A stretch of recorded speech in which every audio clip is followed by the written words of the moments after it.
Pada pertemuan kali ini kita akan membahas mengenai sistem pernafasan pada manusia atau bisa dikatakan dengan sistem respirasi. Apa sih sistem respirasi itu? Sistem respirasi atau sistem pernafasan pada manusia adalah proses menghirup oksigen dan mengeluarkan karbon dioksida dan air. Nah, kemudian kita akan membahas mengenai organ-organ yang berperan dalam sistem pernafasan pada manusia. Apa saja organ-organ yang berperan dalam sistem pernafasan pada manusia? Yang pertama bisa kita lihat hidung. Ya, hidung adalah gerbang utama masuknya oksigen ke dalam tubuh. Setelah hidung, itu nanti di dalam sini itu ada yang namanya faring atau laring. Kemudian ada yang namanya tenggorokan, kemudian ada yang namanya bronkus, bronkiolus, kemudian ada yang namanya alveolus. Nah, di dalam hidung itu ada yang namanya rambut hidung dan lendir hidung. Fungsinya untuk apa? Yang pertama, rambut hidung fungsinya untuk menyaring udara bebas di luar yang kotor, kemudian disaring di dalam sini menggunakan rambut hidung supaya udara yang masuk ke dalam paru-paru kita itu bersih. Kemudian lendir hidung itu untuk apa? Lendir hidung itu adalah berfungsi untuk menyesuaikan udara di luar dengan udara di dalam tubuh. Misalnya, ketika udara di luar terlalu panas, maka ketika udara itu masuk ke dalam hidung akan disesuaikan suhu udaranya dan kelembapannya dengan menggunakan yang namanya lendir hidung. Kemudian organ yang kedua ada faring.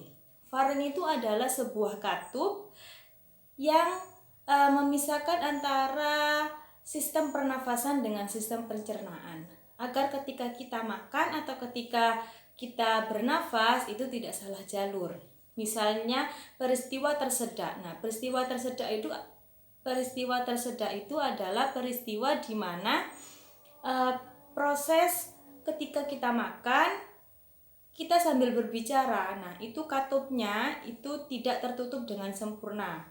Akibatnya kita akan tersedak itu tadi. Kemudian ada yang namanya laring. Laring itu apa? Laring adalah organ pernafasan yang menghubungkan antara faring dengan tenggorokan. Nah, di sini saya mempunyai media pembelajaran IPA sederhana mengenai sistem pernafasan pada manusia. Ini medianya. Nah, tadi kita sampai di laring ya. Kemudian organ selanjutnya kita simulasikan dengan menggunakan media ini.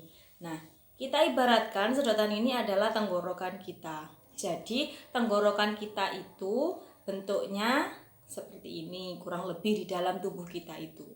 Kemudian setelah ke tenggorokan, organ selanjutnya nanti tenggorokan itu adalah ada bercabang dua. Nah, cabang tenggorokan itu dinamakan bronkiolus ya. Bronkiolus itu adalah percabangan dari tenggorokan. Nah, bisa dilihat di sini ada percabangan dua. Nah, itu yang dinamakan dengan bronkiolus. Bronkiolus itu akan terpecah lagi, akan bercabang lagi menjadi beberapa cabang. Nah, cabang-cabang itu dinamakan dengan bronkiolus. Nah, di setiap bronkiolus itu ada yang namanya alveolus. Kumpulan dari beberapa alveolus atau banyak alveolus itu dinamakan dengan paru-paru. Jadi kumpulan dari alveolus itu akan membentuk yang namanya paru-paru.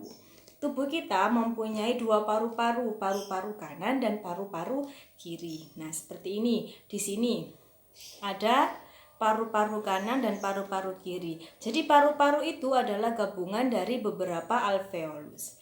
Kemudian di sini balon di bawah sini kita ibaratkan sebagai otot diafragma. Otot diafragma itu adalah otot yang memisahkan antara rongga dada dan rongga perut. Otot diafragma ini juga berperan ketika kita melakukan pernafasan perut. Selanjutnya kita akan membahas mengenai mekanisme pernafasan pada manusia. Jadi mekanisme pernafasan pada manusia itu dibagi menjadi dua. Ada yang namanya inspirasi, ada yang namanya ekspirasi. Inspirasi itu adalah proses menghirup oksigen ke dalam tubuh, sedangkan ekspirasi itu proses menghembuskan udara yang berupa CO2 dan H2O.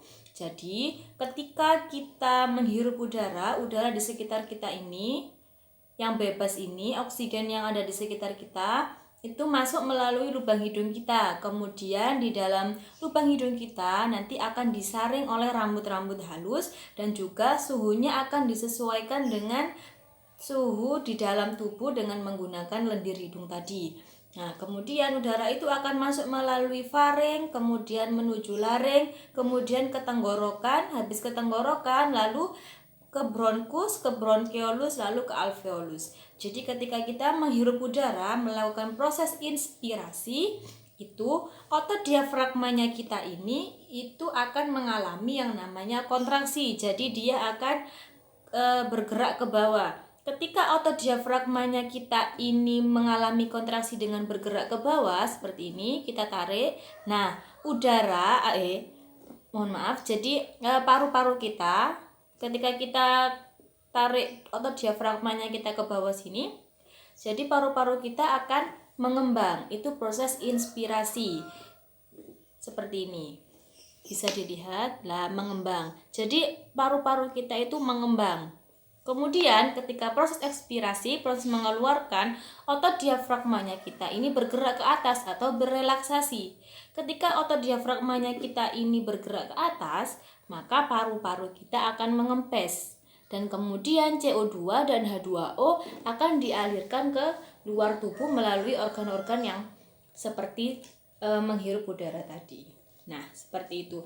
Jadi kesimpulannya, yang pertama tadi kita sudah membahas yang namanya pengertian dari respirasi atau sistem pernafasan. Kemudian kita sudah mengenal organ-organ pernafasan yang terdiri dari hidung, kemudian faring, laring, trakea atau tenggorokan, bronkus, bronkiolus, dan alveolus. Kemudian juga kita membahas mengenai mekanisme pernafasan pada manusia yang berupa inspirasi dan ekspirasi. Jadi proses pertukaran gas CO2 dengan O2 atau O2 dengan CO2 itu berlangsung di alveolus. Kenapa di alveolus? Karena di alveolus ini terdapat yang namanya pembuluh darah. Makanya proses pertukaran gas tersebut terjadi di alveolus.